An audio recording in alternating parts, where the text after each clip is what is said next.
The biggest challenge we got when we started was like animation. I mean, everybody's been raving about our animations on the first one. We've been pushing the boundaries even further, like on Uncharted 2 Among Thieves.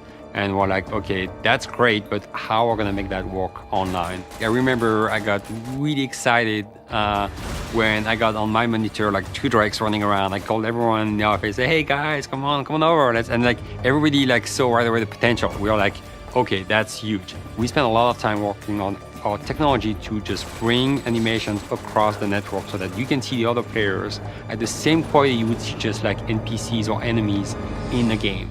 Now we have all the fluid animations, all the climbing, all the jumping, all the special moves are all in the game, which is really awesome. We really pushed the boundaries. We tried new things nobody tried before. Everything that we do in single player shows up in multiplayer. You can see player movement as detailed as possible, like you will see them if they were like next to you.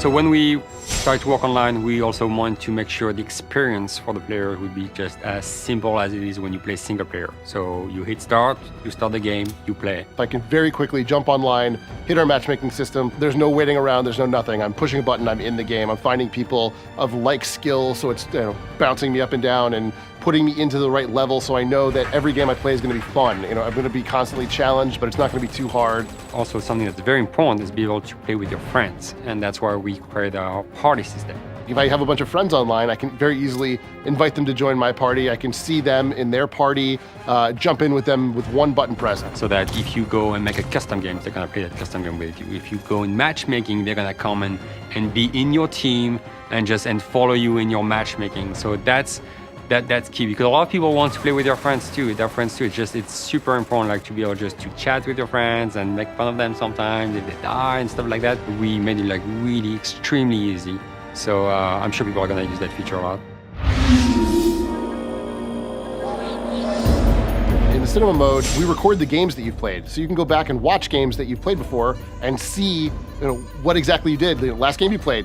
We save your games when you play them. You can replay them.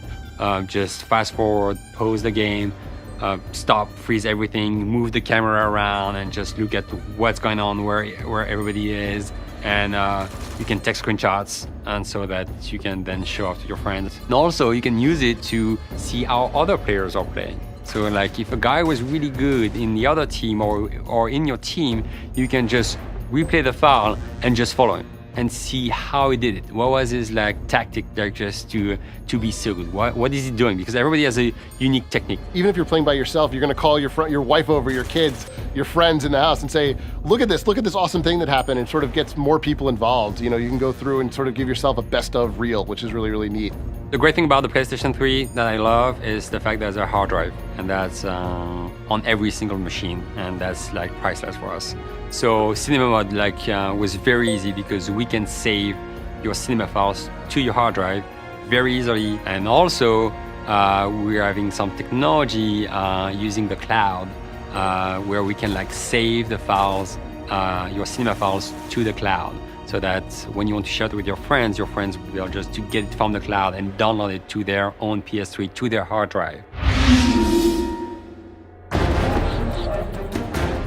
Ultimately, statistics are sort of the rawest form the game takes. So as a designer and as a player, it's important that we're able to see those things so we know where the game is unbalanced. I would never be able to make the game fair if I couldn't tell what the statistics were for any given map in any given mode. We had to be creative because PSN is free, and I love that. It's the fact people can just play online games for free at any time, and that's huge. And it's good because it forced us just to find new ways to store that data, and that's why we started to work on the cloud technology. Things that I thought were cool maybe didn't work. Maybe there was too many deaths there. Maybe maybe nobody ever went there. Those kind of things were very, very easy for me to see because we did track so many statistics all the way along. The stats are the biggest thing for the players. They want to know how they're doing. We have competitions going on, and they want to be able just to go on the website and just look at the results of the game and take the result of the game and be able just to define who's winning the tournament. One of the best features of Uncharted 2 is the ability for us to live update the game, which means we don't have to patch. It's completely transparent to the player. every time you start the game, you go on multiplayer here at the bottom, you're gonna connect to our servers and you're gonna sync the latest data. And it's completely transparent, it takes no time, so that if we see there's a big advantage point on the map that we need to fix, we can do that. We can do that without people knowing about it.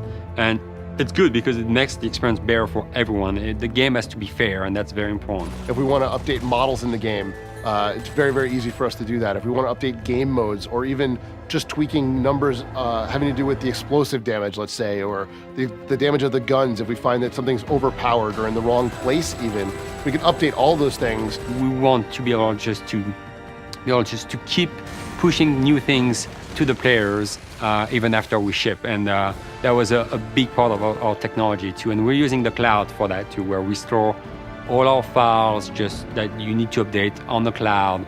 And again, it's all free and it's all good.